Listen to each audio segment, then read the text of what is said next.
Hello, friends and enemies, heroes and villains, welcome to Epic Realms. Today's guest is one of the most prolific game designers of our time.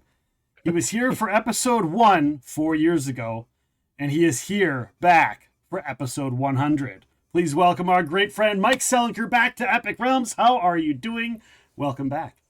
I'm excited that by this theory, I will be on episode 10,000. We just multiply it by 100 every time. One I'm and then there. one. So just, No. I'm seeing it's a 4 year mark, right? We worked together oh, on a that's on a true. different podcast in Yeah. 2016, 2017. And then it was like the 4 years ago, and now we're back. So it seems to be on an every 4 year marker. I think, yeah, what it means is that every time there's a presidential election, the next year I will come on your podcast and complain. Well, at least it won't be for the same reasons this time. Oh, or next Uh, time. Next time. Next I time. mean, they're kind of evergreen reasons. Hey, everybody out there, great to see you. Happy to be on the 100th episode of Epic Realms. I'm a fan, and it was great to be on episode 1. Let's see if we can kick this off, and maybe they'll do, more after this. Maybe. Or we might just be done. We might just be like, this is it. Oh, We can't get any you better can't, than this. We can't can't do better improve. than this one. I, I actually did that with a thing when I did the Puzzlecraft series for Games Magazine. I made it to issue 100 and basically was just like, yeah, I'm done. And everybody was like, the next month, it was like, where's my Puzzlecraft article? It's supposed to be in the issue and it's missing. And I'm like, oh, I No. told you I was done. And so had to put out a whole book after that to satisfy those folks. Yeah. So, you got to be careful when you end on an anniversary. Yeah, I won't be doing that. I won't be doing that. No, We may not be able to top this, but I'm still gonna try. I'm still gonna you try. try real hard. Last time you were on the show, we talked about how you in the game world was kind of on the latter half of the pandemic, and kind of its effects on the gaming industry. And you had a lot of projects that were like on hold, or you like started, but you're like, yeah, let's hold off on that. That's right. That's right. Now that that's we've come around, some time has passed. Tell us things about things like Lords of Vegas or some of the Yeah. other games that So you're like coming back to. some some some of them got restarted and some of them didn't. And I mean, it's hard to like analyze how much of that was the pandemic, but it definitely changed everybody, right? I mean, Right. like it changed a lot of things about how, Lone Shark Games is a small company. We've always been a small company. Top number of people in the company is always, I think we topped out at 15 at at some point. I think we were probably 15 people in 2000 in 2020, I mean, or 2019 or whatever. Um, and so small company. Uh, when we were all together, so we had an office and we all came into the office every day and we play tested games every day, Right. right? Like, I mean, and that produced a certain kind of game. Yeah. And then now, company's still here, still making games, but no office. Staff is now scattered. So there's only 4 of us in Seattle now. Oh wow. And so because in the pandemic, like our lead developer and lead editor, um they were like, we want to move, is there any reason we can't? And I was like, I can't even come over to your house. Right. So why would I say no? Of course you can move. So they did, right? And then the next person leaves and the next person leaves, and so all of a sudden we're a distributed company. We can't just you can't get you can still play games on Tabletop Simulator. You can still get together small groups locally and stuff like that, but it just changes the way you approach the world. The other thing, obviously, that was huge in that period of time is that our puzzles, we make both board games and puzzles, and our puzzles went through the roof Yeah. because people during the pandemic were like, "Ooh, I got to do something. Give me some puzzles." Yeah. And For sure. so that became a greater focus. As our live events went down, our online events went up. As our um, conventions went down a lot, to the point now where we used to have 3 booths. 3 physical booths. Right. And now we have 0, right? So it's like you go through changes, and doesn't mean that it's better or worse. There are elements that I would say, though, are categorically worse, Yeah. right? I mean, like, but it's adaptation. I think probably the biggest change for me was getting back to live playtesting. Yeah. There was a 2 year period, I don't know, year and a half period, where we didn't have any local games at all. And I lost my way, really, as a game evaluator. Like, I couldn't do the same thing on Tabletop Simulator as I could do in real life. Yeah, you mentioned that last time, talking about Yeah. like when you were So, there but and in person. yeah, but now I'm back, regular play tests, Yeah. physical, getting back into it, kicked some of those games back online, right? So some of those games are now really active again. One of those games, we were talking about it in the break before we started, is a game called Monster Academy, Yeah. Yeah. with which is based on Matt Forbeck's novels. Yeah. And they sent me, reaching around the computer here, sorry for, they sent me, physical prototype, Yeah. has, I probably shouldn't be showing this off, but I'm doing it anyway. Uh-oh. Um, That's it. You're in so, trouble now. oh, I'm definitely in trouble. But it's got all this stuff in it, right? Nice. Nice. So, For people that can't, so people listening to the podcast, it's like a white cardboard box filled with pieces filled and with stuff, filled dice with and dice, stuff. filled with, Yeah. yeah, all sorts. And so envelopes and hidden objects and all that kind of stuff. And so, I mean, like, I'm gonna bring that to, we have a local group, um, this place down the road from us. It's a Lutheran, um sort of hall, where they hold, like, you know religious gatherings, Okay. but they also open it up to people like us to play board games. Nice. And the cool thing about it is the tables are colossal, right? Like, That's great for gaming. the Lutherans are just like, we want to bring people together, and we want them to sit at a table for 12. Right? So some of my games spread out. Right. And we're just like, if you'll let us in the building, we'll take over. So that's happening next week. And so I'm gonna pack the game up, bring it down, play games with people. Like, that's fun. And Yeah. so yeah. So Monster Academy, upcoming game from Calliope Games and Lone Shark Games, working together. So we're co-publishing it. Calliope is doing all the work.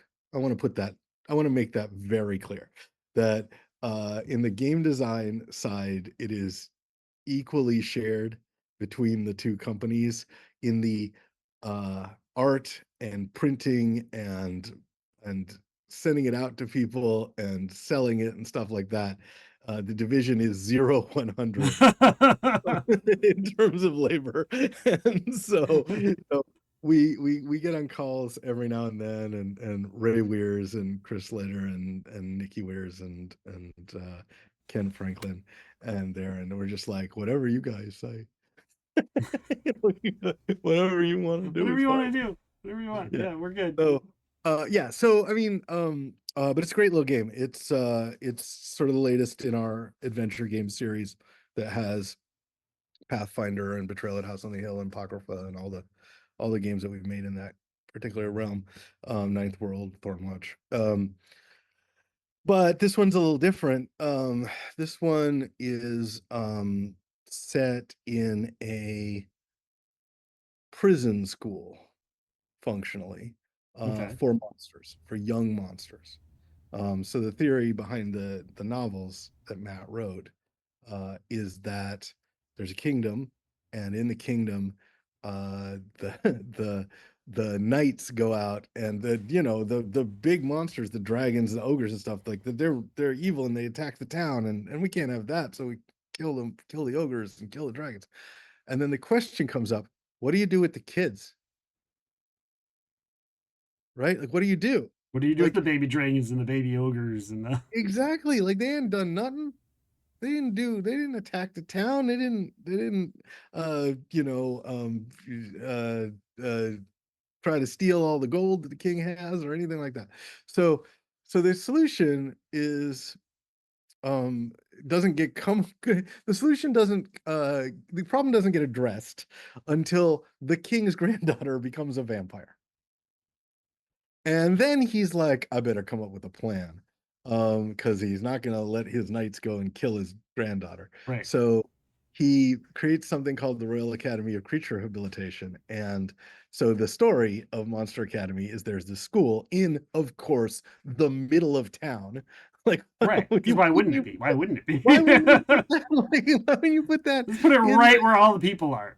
in the hills somewhere, behind the moats or whatever, but right in the middle of town. And so this is the nimbiest project that ever nimbied. Right? Like, the locals are like, I don't think we voted for this in the world where the king doesn't actually let people vote. Anyway, of course the monsters are the good guys, and it's a cooperative game, and all sorts of things happen, and you get to go out and be the heroes that you are, even though you are the monsters in an environment that hates you, right? So Yeah. so there's a lot of, I mean, we're not, I don't think, being very subtle, right? I mean, like yeah, we're sending out some messages here about, how kids who are different are treated, right? Right. And how society. So we're not really holding back, but at the same time, it is just a light game. I mean, it's not meant to be a direct statement in your face all the time, but you know that, like, the people who are coming down on kids for just being different, Yeah. those people are usually wrong, right? And so anyway, key is that game is was one that we could in fact do um a lot in Tabletop Simulator 4, Okay. and later physically. And Chad, our lead developer, and Chad Brown, and Keith Richmond, another of our developers, did a fantastic job of taking the ideas that Matt and I had, and making a functional thing. And then Chris and Ken and Nikki came in and they made great adjustments. And it's just this great collaborative project. We haven't really announced anything about release dates or prices Yeah. or anything like that, but we're getting there. We're Yeah. getting there. It's really fun to see, because people who have been listening to this podcast since day one, since day one, will remember Yeah, the original episode. You brought this game up. You're like, yeah, we're just kind of getting started on this. This is just a yeah, it thing that's really was. going on. And so you can kind of see sometimes the development time that a game can take. Like, it's not Absolutely. just like, hey, I have this idea and you have a game tomorrow, unless Yeah. of course you're on stage in the front row and somebody says something, the next day you have a game developed. uh, Yeah, that has happened to me, to be clear, which we but mentioned last time we told that story. yeah. No, uh, there's definitely things like that, but this is different. This is like these things where the thing about the game is that it must be robust. It yeah. must play over and over and over again. That's why they call them lifestyle games. And if we don't do our job up front, there's no way the game's gonna Yeah. do well. So I think it's gonna be really good. And it's actually kind of odd. I mean, my team and I are associated with this whole genre of adventure games, adventure card games. We kind of were the original champions of that particular brand and all that kind of Hmm. stuff. We haven't made a new one in a while. Like, we haven't released, Pathfinder adventure card game went on for a long time, Yeah. but and Apocrypha was a big deal and all that. But we haven't made a brand new, you've never seen it before, adventure game this decade. Wow. And we are halfway through this decade. So uh I think it's going to be, I think people who go into it having I mean, I don't know if your listeners have played a bunch of my games or not, but if you How can go they in, not? If anybody played board games, they've played one of your games at least. They've had to have. But I mean, it's just you may have a sense of what you think my games are about or our games are about, and I think this one's going to have some real This differences. one's going to be like right up there with all of your other really like super popular ones. I don't know about popularity, but what I do know is that it's not going to be the same Okay. as those games. And I never really think about it that way because I've been wrong just about every time. Yeah. Um, you know, I when we made Betrayal at House on the Hill, it didn't sell very many copies. It was a quiet little game. People were like, "Oh, that's a cute little science experiment you made." Right? I never had it in the pool for becoming one of these classic games, Yeah. but it became that, thank It God. did. I'm Yeah. For real sure. happy with it. But it wasn't because I bet on it, Yeah. right? Like it wasn't because I knew what was going to happen. I felt good about it. I felt like it was had a really good shot. But it if it weren't for like shows like Tabletop and Shut Up and Sit Down and things like that, Yeah. games like that would have just faded into the muck. Um, but in this particular case, like there's only a couple times where I've been like, no, this is a hit. Like Yeah. Pathfinder Adventure card game, I felt really good about. Yeah. Like, I mean, Rightfully so. Rightfully so. so good about it. I've never told this before. So good about it that we didn't take an advance on it. Oh. So normally in way games are made, because companies like mine, development studios, need to get cash to make something, right?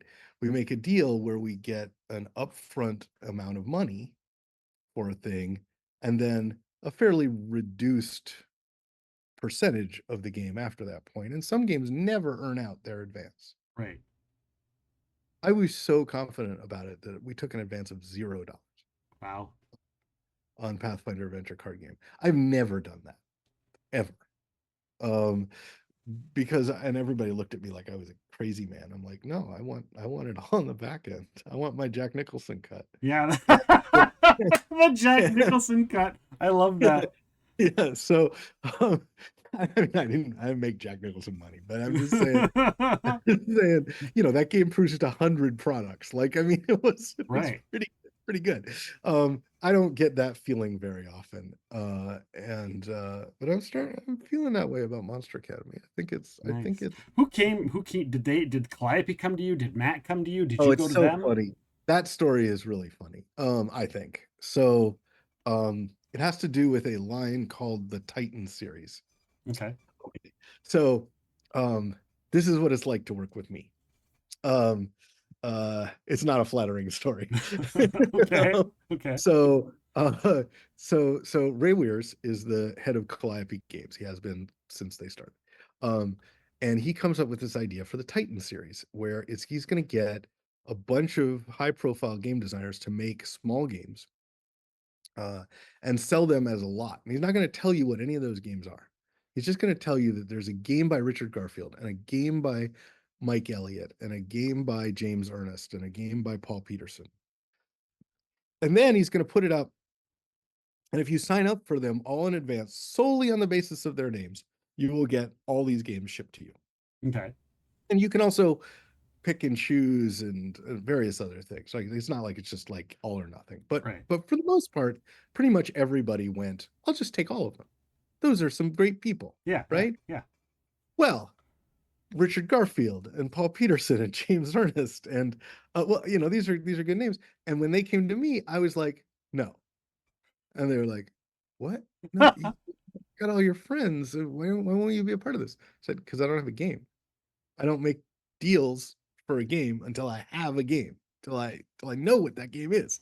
Like you're Mike Selinker. You'll think of something. Right. Right. Right. That's No, what I I would have won't. said.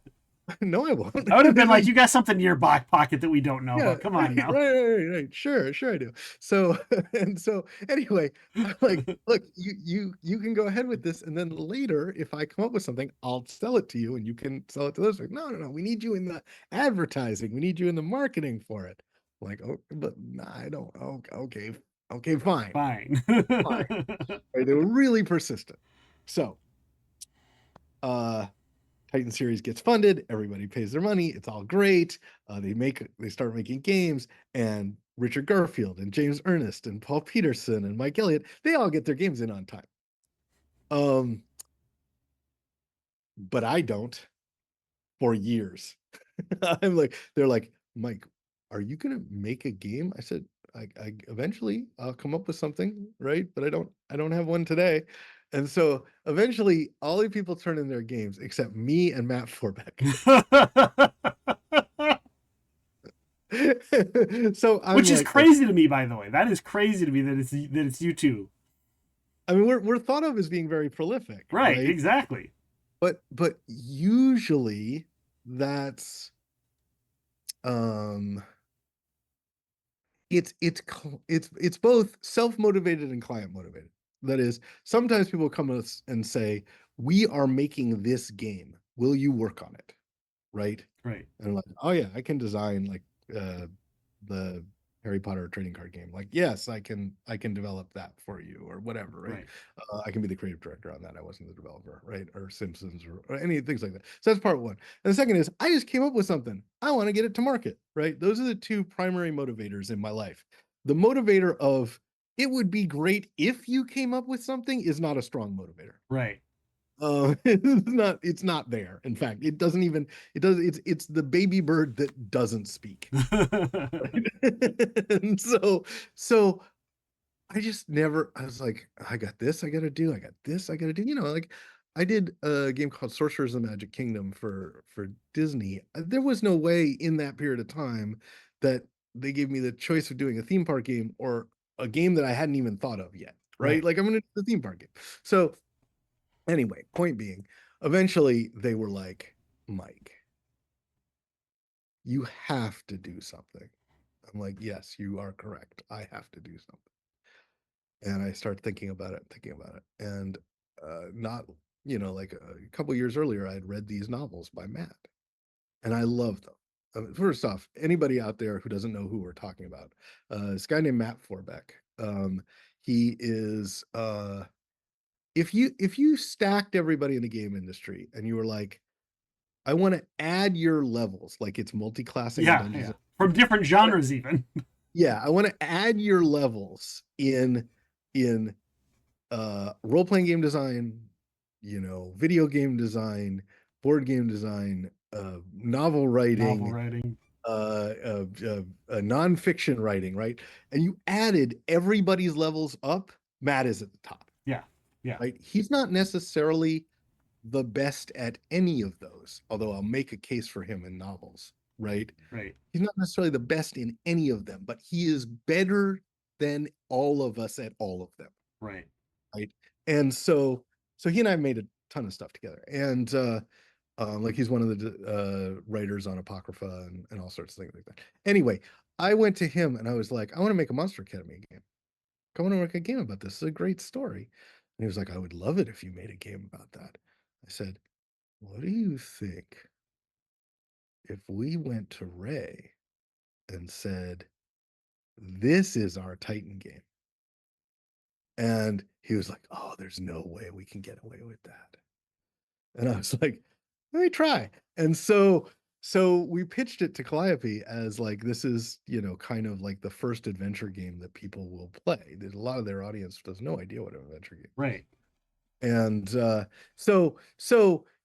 meant that there was like every time you did something, you had to be like, hey, wait, do people who don't play adventure games understand what we just said? Because if not, it's got to change.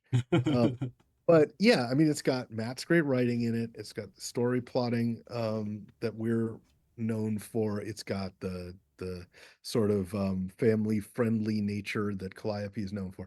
But really, it was like the reason this game came into existence at all is because I said yes to something I should have said no to. Right. In fact, did say no to about 5 times. And so anyway, the point being, water under the bridge. Everybody loves the game at Calliope and Loan Shark. You're gonna love it. hopefully. Let's not worry about who killed who, is what I'm trying to say. That's, Let's not worry that's about what who's under the bus and who's not. Let's just yeah, let's just say we had a plan from the beginning that we're going to make this game together, and we executed on that plan. That is that's the story. And since I know that you'll cleanly edit everything I just said out. Not at all. Nope, it's all gonna be just as is. So anyway, that is the story of how that is how sometimes people really look at I don't know, I assume this is true about every game designer, at least my career, and they see it as a series of very calculated moves. Sometimes sometimes it's just like, I don't know, man. Do you think we could get away with that? Like, basically, that's a primary motivator of a lot of things that we do. And and in this case, it produced something great. So so yeah, I wish I could say, and it will be out this fall. I can't say any of that. Yeah. I don't have that information. In fact, I'm on a call with Ray tomorrow where we start trying to figure some of that out. Well, But when it gets known, let me know and I will share it on all of the things. we will absolutely do that. It Maybe we'll just get you and Matt Forbeck back together at the same time on an I mean, at episode. some point we will do the. Have you like if people are watching this in real time? My Facebook feed is nothing but the cast of Superman on its press tour right now. Like like every single reel is them. Yeah, When this game comes out, that's what you're gonna see. awesome. Is that right? I mean, because we've been working on it for years, like Right. real years, and so I'm excited about it, and I hope people like it when it comes out. Yeah. Prison School, Prison School. that could have Woohoo! been its title. Let's We not decided not to let's get. not talk about the real life. So going back to the some of the stuff that you did talked about here before, there was a moment you mentioned you guys donated a crap ton of games to local gaming stores to kind of help them keep them afloat. Yeah. Now looking back, years later, how has that affected people in the long run? Whether you guys, your designers, the Yeah. stores, how do you look back on Well, that? I mean, a lot has changed in the distribution and retail business Mm-hmm. since the pandemic. I mean, we we had some ups and downs. I will say, most notably, and this story is very well known, so I'm not going to go into details of it, but we had a massive inventory crisis back in late 2020, 2021, Yeah. um, because of the pandemic. It was nobody's fault but the coronavirus. Right. And so a lot had to change after that. A lot had to change, and a lot of companies started to realize that they had to not be in the situation of just make make games, sell them at 40% to one or more distributors, and let those people control your life. Right. You can't do that anymore. And nothing has been more illustrative of that than the disaster at Diamond Comics. Yes. Yes. And so which owned Alliance, let's be clear. And which is our biggest distributor. And we pulled out of Alliance before that happened. We signed with a company called GTS, but we love them. They're fantastic. Uh, but we want to be clear that we became much more interested in direct sales and direct interaction with our customers Right. and all that stuff, because A, they keep us alive, but B, we can that's a stable relationship. Right. Um, and so yeah, a lot has changed. We get high marks from retail folks for, I think, I don't want to speak for everybody, but I would say we get thought of as people who really care about our retail partners, Yeah. and we love seeing our games on their racks, and we're there for them whenever they need anything. We have more sort of direct relationships with them than we've had ever because of the pandemic and other things. And now, and like I said, I don't think we want to spend too much time on this, but the prices of making games is going through the roof. Yeah. And there is one reason that is the case. I mean, that whatever your politics, um, you can imagine all sorts of reasons, but there's only one reason the price of games is going through the roof, and Yeah. that is because Donald Trump decided to start a trade war with every country in the world, and specifically with all of our allies. Yeah. And so the prices are going up, and we don't want to have massive price shocks if we can avoid it. And one way we can avoid it is to sell more games directly to customers because we make more money on those. Right. And so uh, if we only sold games, as there are many companies who fit this description, if we only sold games directly to retail, sorry, directly to distribution, and they sold it to retail, we'd have to raise our prices by minimum 50%. Right. I'm not saying we won't. I'm just saying we don't have to Yeah. right now. Right now. And so, um, but it does stop us from making some of the things that we really want to make. We have a game that we really want to make, and the specs on it are um, it can only be printed in China. There's no way it can be printed anywhere else. It's Yeah. it's too many plastic bits. And I don't know, like it's hard to get that game greenlit to go forward until we have stability in the Yeah. international marketplace. And poof, as of today, it changed again. Like literally in the hours between when you sent your email to me this morning, say, "Hey, Mike, remember we got a podcast today," and us getting on here, suddenly there's 25% tariffs against South Korea and Japan Right. that there weren't before. And so, I mean, nobody can function in this environment. Nobody can make long-term plans, or you just have to price accordingly and just be very, very flexible. And so yeah, I would say the combination of the pandemic and the reelection of Donald Trump was a 1-2 punch that most game companies, well, some of them didn't survive it, Yes. and some of those game stores also didn't survive it. But those who did, which we are lucky to include ourselves in, had to think different. Otherwise, you can't be running the same playbook from 2018. Right. For sure.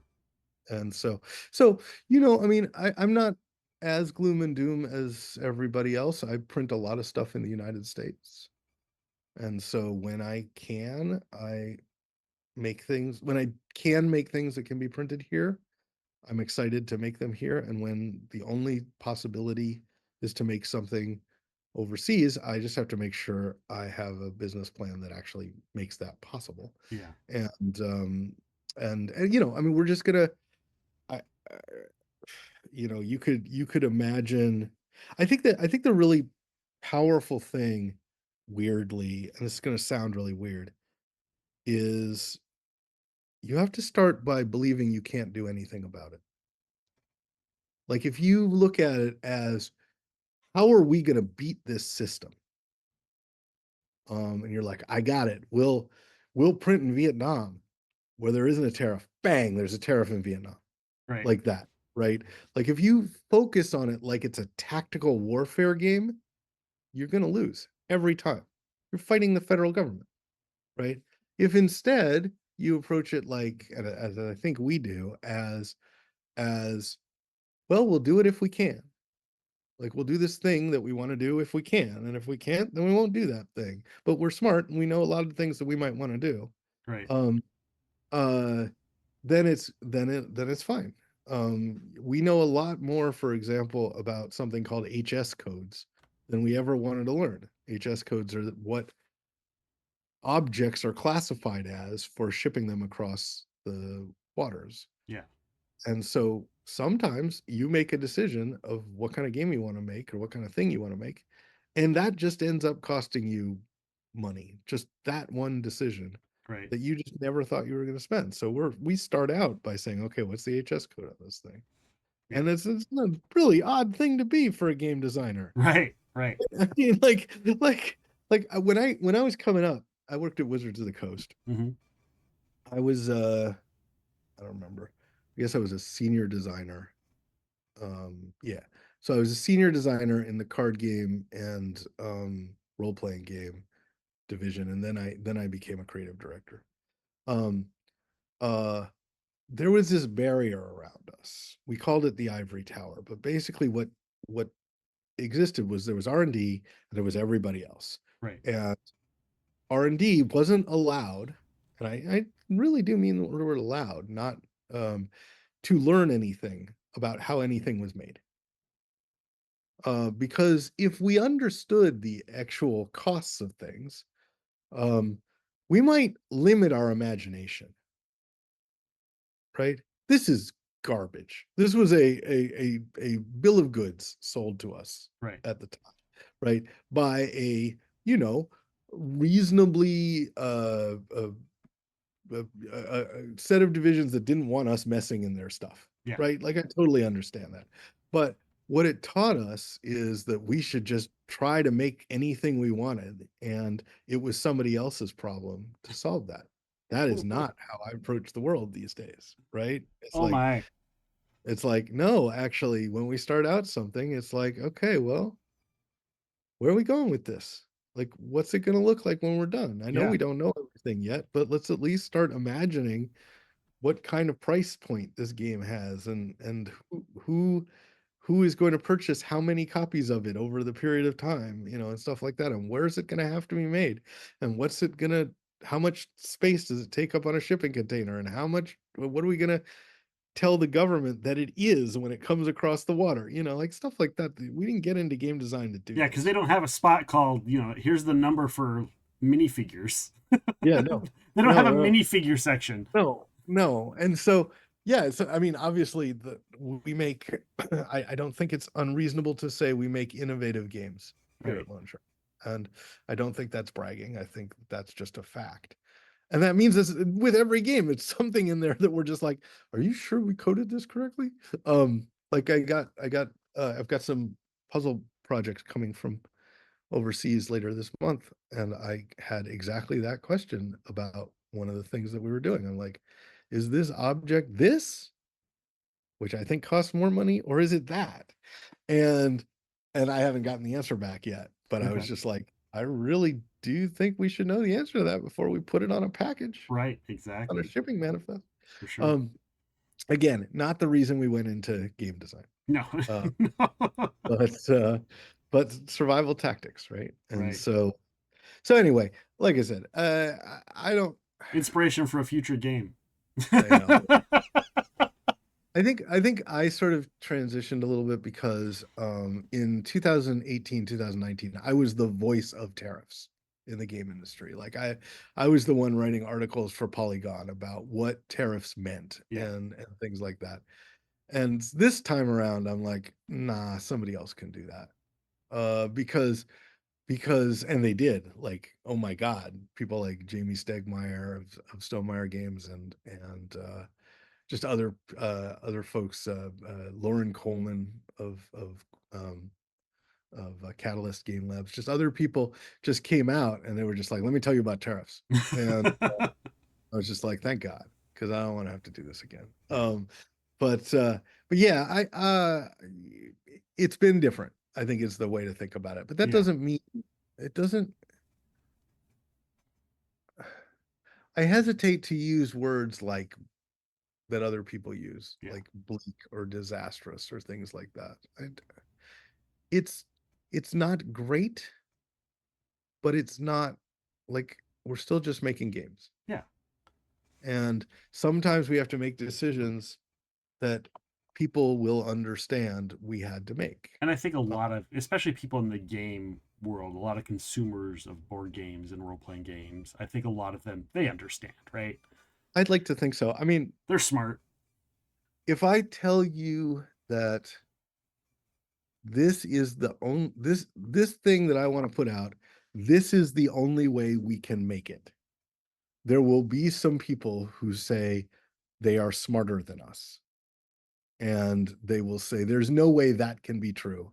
And they will get, as a general rule, shouted down by everybody around them who say, well, how many games have you made? Because that guy over there seems like he's made a lot of them. Right, exactly.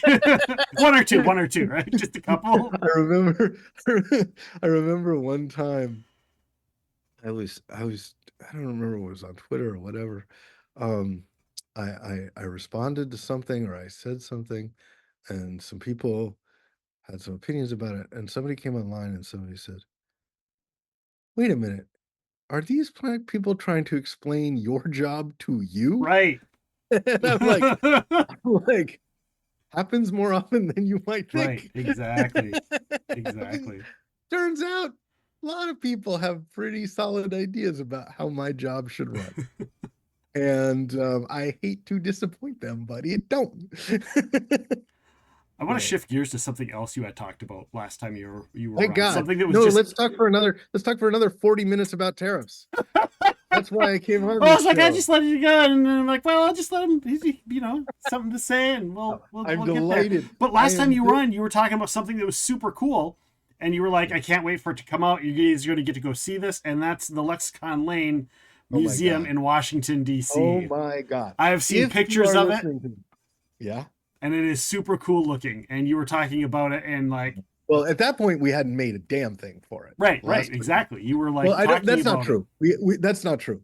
At that point, we had made a lot of things, but we hadn't like installed them. Yeah. We hadn't like holistically approached them. We just built a lot. All right, And for we those that got. don't know what it is, it's Let's set like the scene. Set the scene. it's you're looking at a museum of words, right? The Yeah. history of words, everything word related, and they come to you and they're like, we want to make a display on puzzles, and you're like, okay, just this little thing, and they're like, no, this big thing. Oh, yeah, it was definitely like that. Like they had to talk. They didn't have to talk us into it. We said yes immediately, but they had to convince us they were serious. I guess is the best way to look at Right. it. So let's set the scene maybe a little bit. So Washington D.C. downtown, smack in the middle of town, like 4 blocks from the White House, Yeah. right? Yeah. Right down the road from the Smithsonian. Yeah, exactly. Right. So it's a place called Planet Word. Planet Word is the former Franklin School, historic building. And they rebuilt the building all on the inside, and every 3 levels, 4 levels, 4 levels, uh and all the things you could imagine, these huge interactive electronic exhibits about words, right? Like a library where all the books light up, and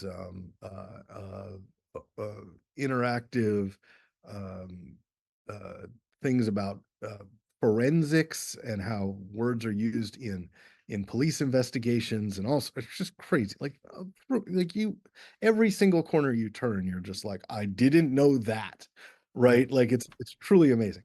Okay, so they gave us half the third floor, and they were like, we want you to build an exhibit. And we're like, well, we build exhibits. We know how to make exhibits. What they generally are things, the best way to describe what it's like to be an exhibit builder is there's a cordon.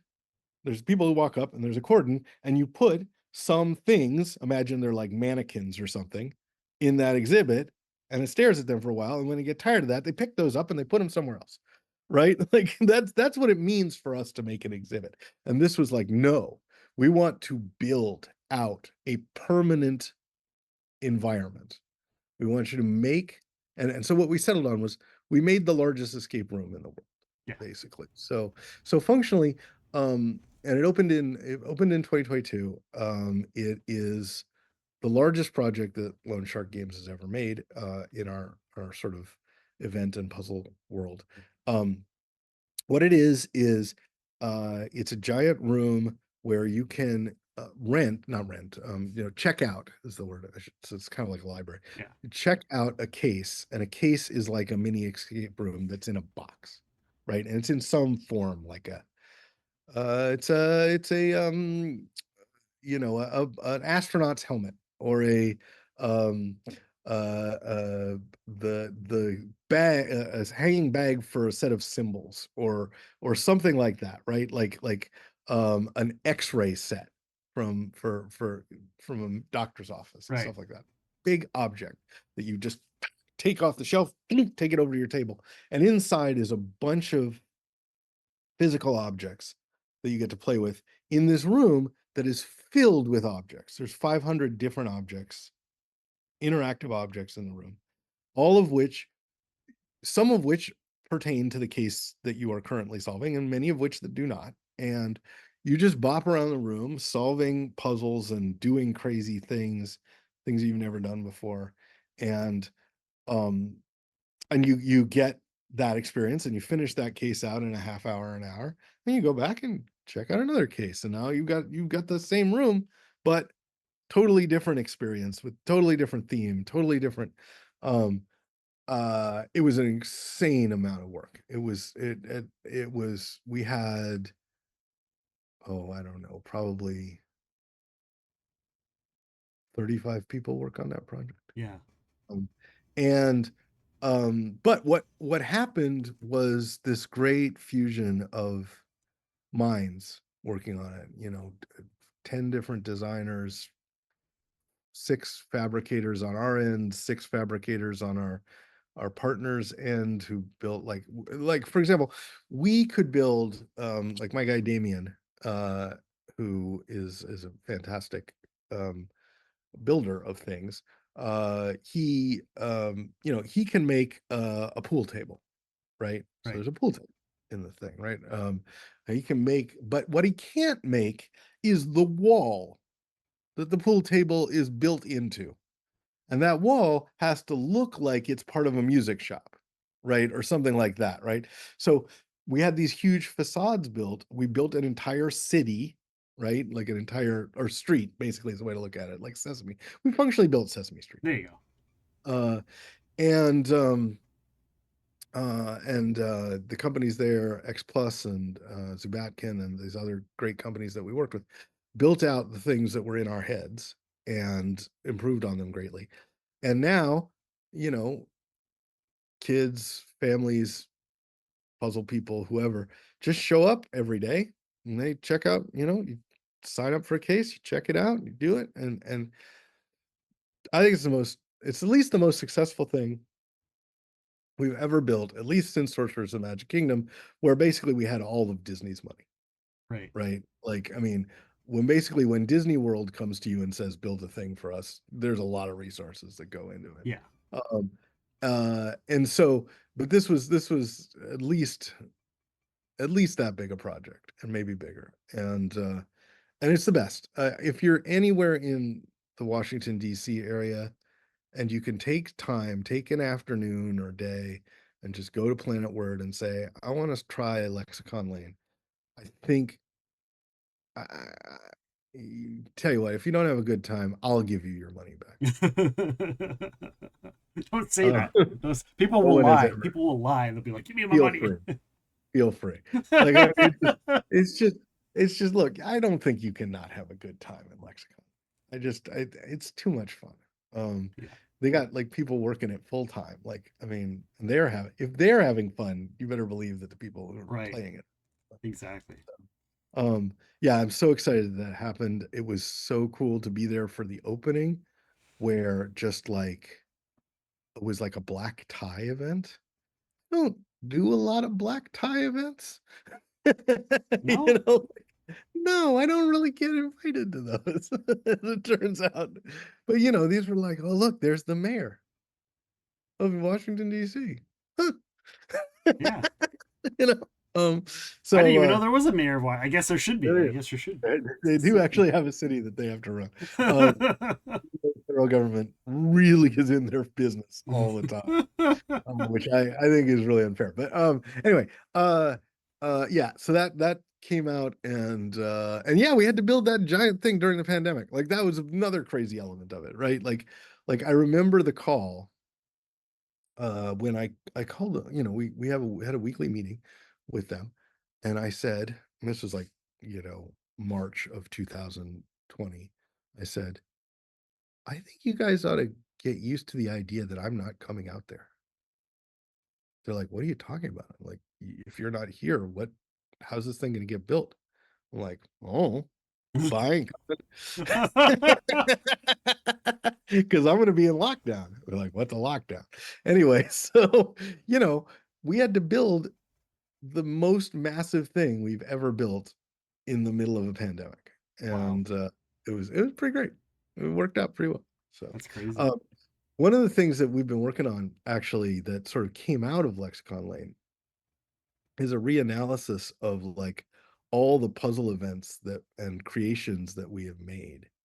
And so um we were like, gosh, this stuff when it gets out there, these huge events and crazy things that we make, when they come down, no one has them anymore. Like they're not like Right.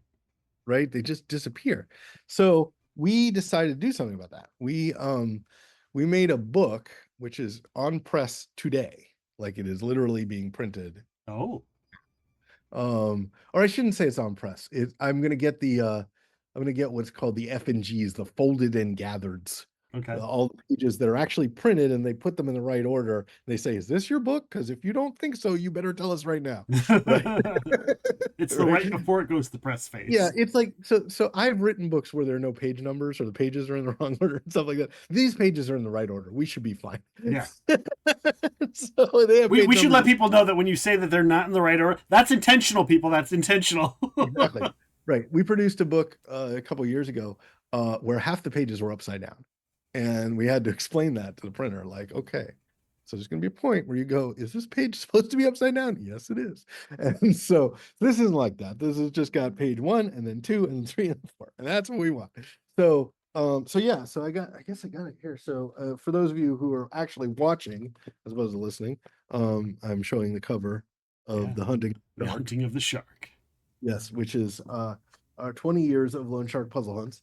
And we're doing a thing right now called the Lone Shark Puzzle Party. Yeah. Um, where if you're listening to this not long after it is recorded, apologies if you're listening to this in, November, but we're in July right now. Um, uh, there's a thing, if you go over to BackerKit and just type Lone Shark Puzzle Party or Puzzle Party, you will see it, and you can jump on the Puzzle Party train and get a whole lot of puzzles. There's 400 puzzles in this book. Um, there's another book called Mind Spaces where there's another 100 puzzles, and there's a big puzzle map and just all sorts of things. And Yeah. so basically all the puzzles we've ever made. And so if you are into puzzles, I'm biased, but I think you should maybe, if you got a few, throw a few ducats in our bucket because we got some really good ones. And so like the Lexicon Lane ended up being a 5-page section in this book because it was a huge deal. And then once we did that, we're like, but wait, what about the thing we made that was sort of like the prototype for Lexicon Lane? All right, put that in too. And what about the thing that we made that was the before we were able to make it as a museum exhibit, we wanted to make a pop-up box that was a puzzle museum exhibit Yeah. that you could buy. I'm gonna put that into right. We'll just Like, keep throwing stuff in there. yeah, and it was just like we just kept throwing in and in and in and in. So full color hardback book, really great. Please buy it. I There are don't want multiple to. pledge levels, kind of like for people that don't know, BackerKit is like kind of like Kickstarter, but for board games, right? Yeah, basically. So there's you have different pledge levels. Do they also have stretch goals in on We BackerKit? haven't And if put so, any do in you yet. have them? We haven't put them in yet. They have stretch goals. Yes, they call them achievements. Okay. We haven't put any in yet, but mostly because we kind of are on press and nobody is going to believe us. You know, like if I like, and I wouldn't believe us, right? Like if I was out there and I say, okay, so if you guys give us 10,000 more dollars, we'll make it a hardcover book. Well, we've already made that decision. It's a hardcover book. Yeah, yeah. Right? Like we'll make sure that your copy is full color. No, it says that on the tin. You already know that. So we're not doing that. But this is our second chance campaign, and because we ran a Kickstarter campaign for it last year. And I don't know. I'm excited. I really like making books with this company that we make it with. It's called Regent, and they're the best. Yeah. They just make the prettiest stuff, and we've never had any, knock on wood, I don't think we've ever had any problems with their books ever, coming apart or anything like that. They're just the best. And so, I mean, we're excited. We'll hopefully have those, in-house late summer, early fall, and can get them to people.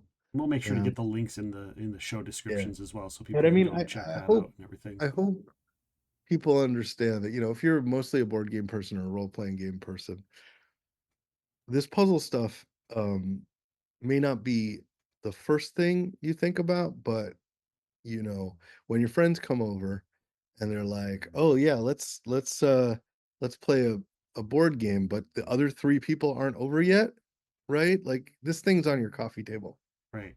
and they're flipping through it and they're like, "Oh, check this out," right? That's what it's there for. So take a look. If you like that kind of thing, we'd be happy to get you a cup. I've had some conversations with people since the last episode. People have asked me things like, "Oh, you should have mentioned this. You should have brought up this. I want to ask about that."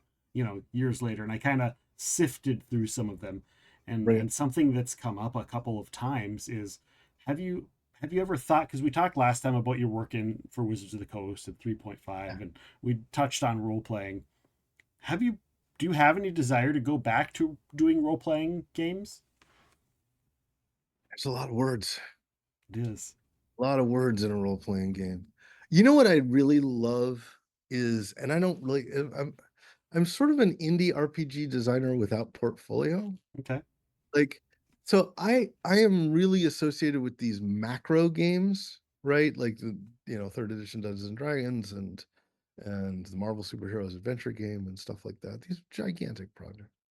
Um, but I also on my hard drive have a bunch of like starts for like, here's a 16-page role-playing game. And I've never put them out. And I keep thinking that someday I will. Maybe I will. I don't think I have a strong desire to go back to the world of like. I'm never gonna say never, Right. right? But it seems unlikely that Wizards of the Coast is going to come to me and say, "We want you to create sixth edition Dungeons and Dragons." Right. Right. Right. It seems mightily unlikely, right? Having been involved in third edition, which is one of the bigger projects I've ever been on. But if let's skip over the reality of that and just live in the world where they do, Right. right? And that call comes to the door, and I'm like, okay, so that's 2 years of my life fighting with people as to what's going in this game. And then another year of my life sifting through uh 400,000 words. Right. And I don't think I'm underestimating No. that. And yeah, I don't. No. Do you still participate in role playing games? Do you have an ongoing RPG Sometimes campaigns and I don't have a campaign right now. I had so that was another casualty of the pandemic, right? okay. Is that I had active RPG campaigns and and they went away because of the pandemic. But in some ways, writing games like Apocrypha and the Pathfinder Adventure Pathfinder Adventure card game really occupied that space in my life Yeah. in a lot of ways, right? Because they were all RPG players, Right. right? Well, not all of them, but a fair number of them. And we were just getting like instead of playing a campaign where it takes 6 years to fulfill it, we could get through a campaign in 2 weeks Right. or 3 weeks. And so um yeah, I mean it's a genre that I really love. The weird thing for me is watching what has happened with people playing games on screen. So back in the day, I used to do that all the time for like Extra Life and stuff like that. Like I'd be invited to the Wizards of the Coast office to play in a particular session for charity and stuff like that. And then we helped launch Acquisitions Inc. with Penny Arcade. We built all the sets. I have this great set designer named, I don't have him. He is a great set designer that sometimes works for me, named Matt Smith and his partner Zora Nelson. Uh, anyway, so we started that world, and now it's just like this is how people consume games, is they watch them on TV. Yeah. And I'm just like, whoa, I don't know how to design for we're gonna play it on TV. There's no, there's no, like it's like that's a whole thing, Yeah, right? it So, is for sure. I do it um, myself. yes, I know, and it's great. Like I love it. I'm thrilled that it exists, but I don't think I can design for that. Or at least I haven't spent Right. any time. There was I another did. conversation I had um, since you've been on last, and it was a conversation I had with a couple of friends around a bonfire a couple of years ago. We were talking about the show. We were talking about you, and somebody asked me, "Is like, there's all of these Kickstarters. Like, here's a Kickstarter of all these flip mats. Here's a Kickstarter of all these dice towers and all these interactive things for RPGs." They're like, Yeah, "Why doesn't Mike come out with a book called These Are Puzzles for RPGs? Every RPG scenario that you need a puzzle for." I And know. because So it crosses both great worlds, and I question. was like, "That's a great idea. Like, here's a So section for modern. Here's a section for it's a fantasy and great question. word puzzles." Totally, totally. So I made a book with Skip Williams, Gwen Kestrel, and Dan Kaufman, called The Book of Challenges, for third edition Dungeons and Dragons. And it was that book, but for D&D, right? And oh my God, it was every puzzle idea we could think of, every trap, every my I since I was the lead designer on it, I wrote the introduction for it, and I said that I said uh, the um, the normal nature of a DM's interaction with the players is to treat them as if as if they are uh, friendly visitors from a foreign land who are coming to grace you with their presence, and you should feel uh, a, great pleasure in entertaining them. This book is when you think one of them might have keyed your car.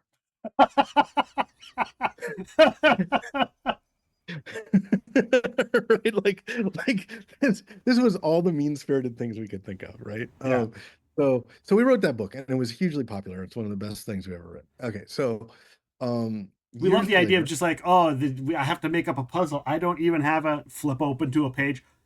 Here's the puzzle. so what one of the people I worked with, um and still work with very regularly, is a woman named Elisa Teague. Yes.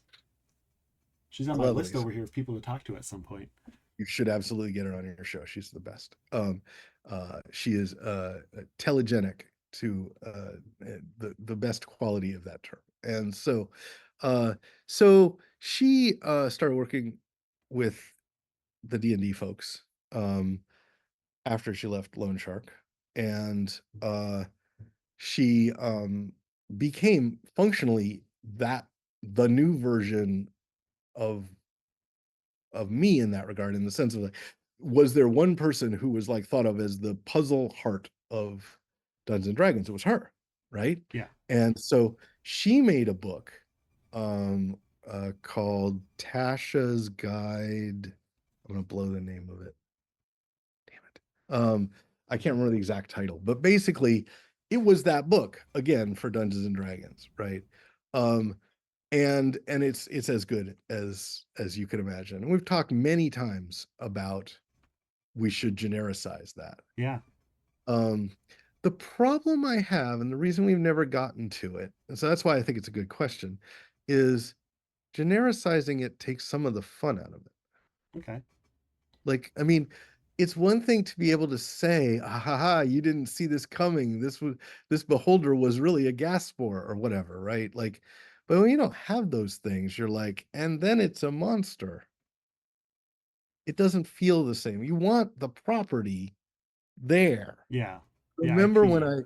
one of my favorite books growing up was this book. It was the Star Trek puzzle book. It was just this little paperback book. And it was just all these Star Trek puzzles. And you had to know Star Trek. Like you really did. Like, it wasn't like you couldn't fill out the crossword puzzle without knowing what a Horda was, Yeah. right? And so I I think there's something to that. So I've never made the generic version, even though over and over my guys at work have said we want to make Puzzlecraft. So we have this book called Puzzlecraft, which is how to make puzzles Right. uh they're like, why won't you make the RPG version of Puzzlecraft, which everybody wants? Right. And I'm like, well, I'm not sure I can prove that everybody wants it, but it's hard Well, I'm telling because you, it wouldn't have gotten brought up if people don't want something like that. I know, no, I know, and it's on that ephemeral list of things to do. Right. Um, but I I I've found it difficult to approach it from the position, like Elisa and I have talked about it many times. I've found it difficult to approach it from the generic point of view. It's Right. like, oh, here's a space puzzle. I guess, but wouldn't it be better if it was a Klingon cruiser puzzle? Right? Right. Like that kind of thing. Like I haven't gotten my brain over that. And at some point I'll figure it out and we'll knock it out and we'll put it up on Kickstarter. And all the people that have been talking to you about it will go out and buy it. I Right. hope. But I just haven't gotten to it yet. Okay. Well, I'm glad it was. I'm glad I'm not the first one. I'm glad me and our You are little not. It has come collective up. conversation. It has come up a minimum of 100 times. Okay. And so it is absolutely something we could do. I just haven't done it. So Okay. before I die. We mentioned earlier. We talked about the Monster Academy. Yeah. That you're working on. We'll find out eventually here when it's coming out. Hopefully sometime soon. We talked a little bit about your backer, the crowd fundraiser for the puzzle, the Loan Shark puzzle. Do you have any other projects coming up that's come out recently that you want to talk about? Yeah. Yeah, let's see. What have we got going? Because I'm looking forward to Monster Hunter Academy. I'm looking forward to Puzzle Party. Yeah, Puzzle Party's good. I I have been working on some other things. I don't know that I'm ready to A announce them little on yet. the down low, keep them quiet. Yeah, Okay. I haven't really got my brain around it. I I guess the thing I would say is I've been on a kick, Hunting the Shark is part of this, of just like coming back to things I had done before in the same way that it was like this sort of started in 2016. So for years, I was asked a number of times if I wanted to do a um, expansion to Betrayal at House on the Hill. Yeah. And I said no, I didn't want to do that. That was the past. And then in 2016, I was like, yeah, actually, I do. You know, it's been long enough. It's been 12 years. Let's get to it. I've been kind of doing that. So I'm playing around with things, and some of them are fairly advanced, of things that I've done before that I really want to do again. Yeah. And when we get there, there people will know about it. So yeah, I don't think I have anything else I Okay. can announce today, but it's not gonna. I guess what I'd say about this is there are some things that we do that will shock you because you're just like, that is the weirdest thing, and we didn't know that was coming. I think Which is there'll be some. exciting. Yeah, I think there'll be some things coming up that will not shock you. That'll be like, oh yeah, just more of that. Yeah. That thing that you made, let's make that. Yeah. Let's have that available. And I think that'll be really positive. I think So you've made a career of doing things that will people are like, this is a first, this is something new. So yeah, so and I guess don't feel like we would be super shocked if you come up with another new unique thing because we know oh, you're going to do and I it. hope we will. I hope we will. But what I guess I've been just kind of on a kick lately of we had really a lot of fun with the thing we did before. Yeah. Why don't we go have fun again? Yeah. And because sometimes when you're making a brand new thing that you can't figure out what it is, that part isn't very fun. Yeah. That And makes sense. so sometimes you want to just skip over that. And so I think what we have coming out, I think people will feel that way. I what I really hope is that, when we release something, when we tell people we're going to make something, they understand that we've put a lot of time into it Yeah. and that it's going to be good, just simply because of the amount of time that really hardworking people at Loan Shark have put into it. And I hope they'll give us I hope they'll give us an airing. That's all we really ask for. Shout out to all the other workers at Loan Shark, right? Loan Shark has got a heck of a crew, and I'm going to see some of them in about 2 days because, as I mentioned, they're all over the damn country. Not 2 days, next week. I mean, Okay. let's talk about that. We forgot to talk about that. What's that? Why you and I are going to see each other? Oh, yeah. Actually, I was just getting that. I got it right here in front of me. I Oh just flipped yeah, the yeah, yeah. page to that. Like, I just you and I spaced are it. going to see each other in just a few weeks. Okay, so this is a thing. So I mentioned that if you're in Washington D.C. area, you should go to Lexicon Lane. If you are in the Minneapolis area, or within 2 states of Minneapolis, get in your motor vehicle of choice next weekend. Not this weekend, but the weekend after. So July the 16th through the 19th. 16th through 19th, right? And come join us at the National Puzzlers Convention. So first off, if you've never been to the National Puzzlers Convention and you want to come for a day, it's free. Just come and hang out with us. And if you like us, well, if you don't like us, you run for the hills. We never see you again. Fantastic. We don't think of that. But if you like us, maybe you'll stay for another couple of days. Then we're going to charge you money. Right. But first day, always free. So what it is all of the, I don't know, a large number of the biggest puzzle heads in the world come together to play puzzles with each other for 4 days. And it moves around. Last year it was in Dallas. Next year it'll be in Bloomington, Indiana, and I don't know where it'll be after that. But it's been everywhere. I've in North America. I've been to places I'd never otherwise have gone because of this thing. And it is the most fun. It is the most fun you can possibly have. I tell people that normally a convention is like get up at 8 o'clock in the morning, clean yourself up, and get into the convention because it starts at 9 and you better get going. In this convention, all of the scheduled activity happens from 8 p.m. on. Okay. Most of the really fun activity happens after the scheduled activity occurs. So from like 10 p.m. to 4 a.m. Wow. Uh, I routinely run games of this thing. It is the most delightful thing. And so we're coming to Minneapolis, and I think it's at the Courtyard. I don't remember that for sure. It changes name every year based on what it is. Like last year, it was kind of unfortunately named Big D Con. Now I know that people in Dallas call Dallas Big D, but the rest of us are a little weirded out by that. Yeah. I think this one's So called Spam Con. SpamCon is what it's called, and because St. Paul and Minneapolis is spam. Oh, that makes sense. Okay. Yes, I I'm know. like, It's I like don't know. I to get that can and open it up and poop. no, I don't know. no. Nope, the wrong kind of spam. And so SpamCon starts the 16th and goes to the 19th, and it's the most fun. And so I've invited you to come as my special guest for one night. That is, it's free, so it costs me nothing. And you should you will come if you can and meet all the puzzle people, all the if you all the names in puzzles will be there, right? So like Will Shorts is the New York Times an NPR guy, is the host of not the host of the convention, but the MC of the convention. Okay.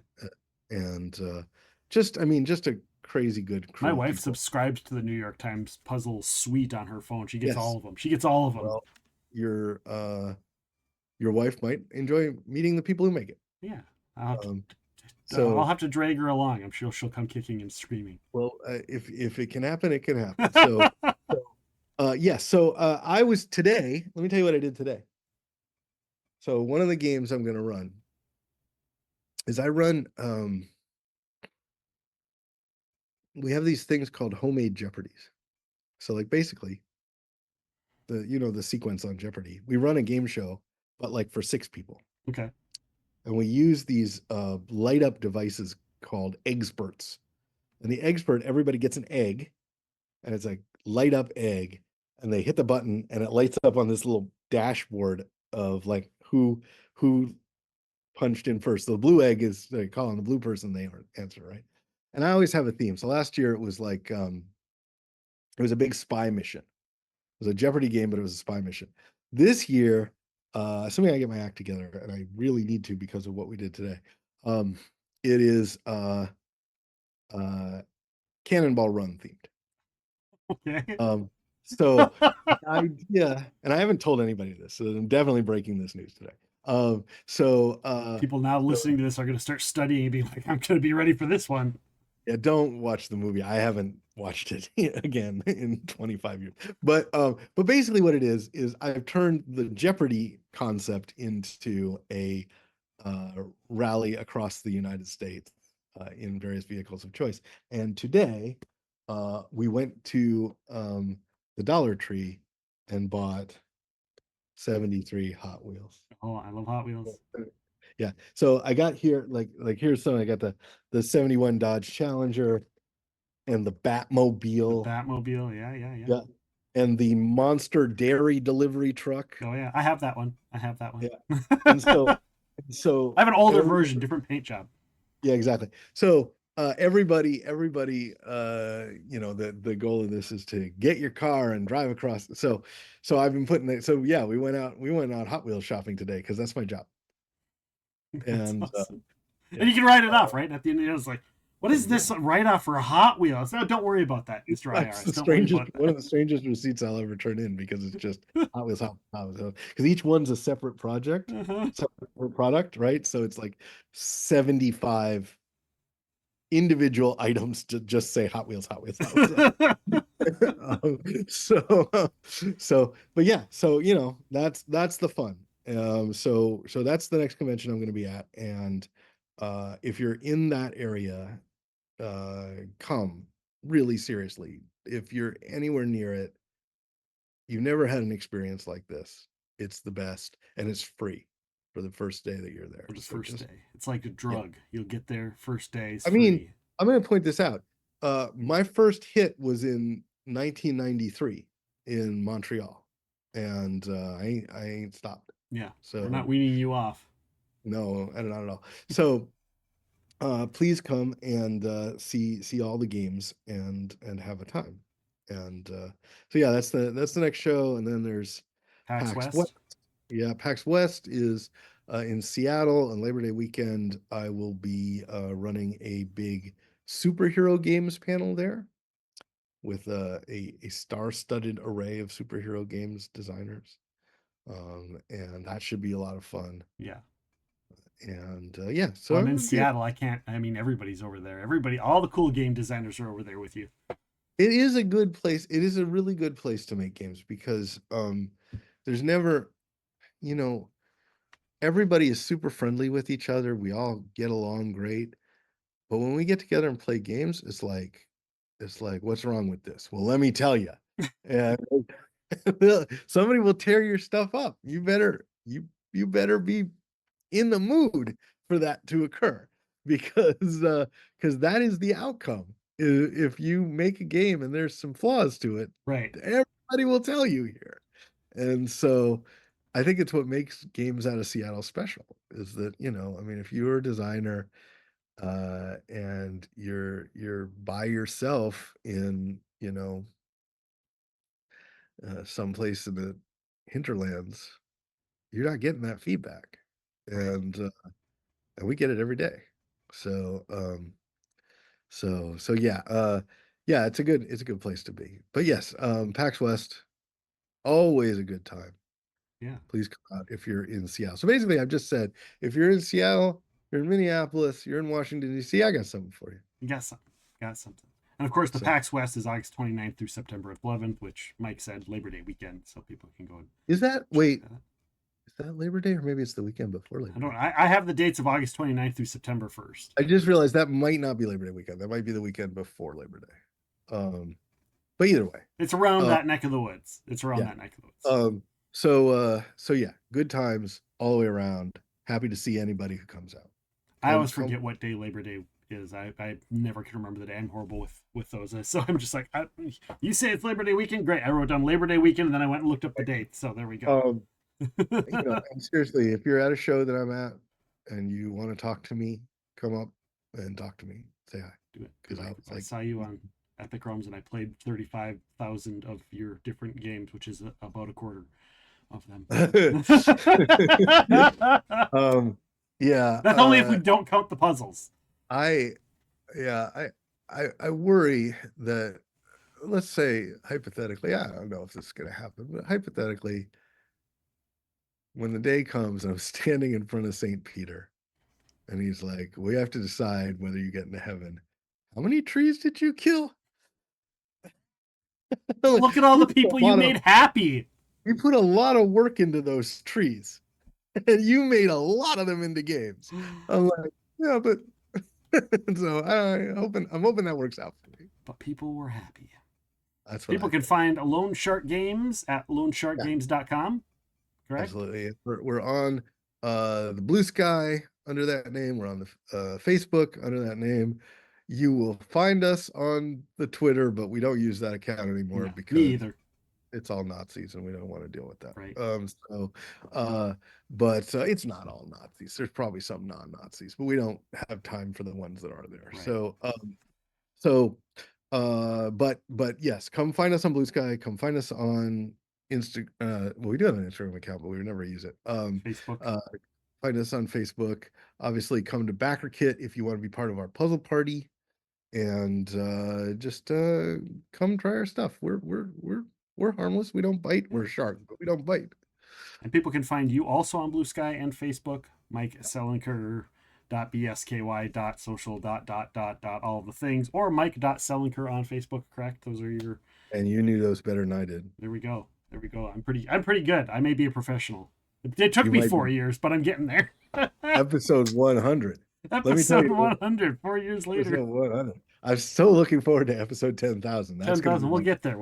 Maybe we'll start. Maybe we'll get there a little quicker this time. Go by exponents. There we go. And people listening, make sure to throw your people that are live, throw your questions into the chat. We will get to them here in just a little bit. But first, just because we hit 100 doesn't mean we are done. Our next guest is a fantasy and romance author. Her new RPG is also a rom-com called Roll for Romance. Lenora Woods is going to be joining us live July 21st. That podcast will be available on the 22nd. Also, of course, still to come down the road, we're going to have D&D legend Jeff Grubb is going to be joining us. Trevor Batis is going to be coming up. All kinds of stuff. So please rate, review, follow, subscribe, push all of those buttons. It helps us and helps all of our guests. Also, don't forget to go and follow us at our website, epicrealmsmedia.com. For Mike Selinker, I am Nick, and I want to thank you all for listening to episode 100 of Epic Realms.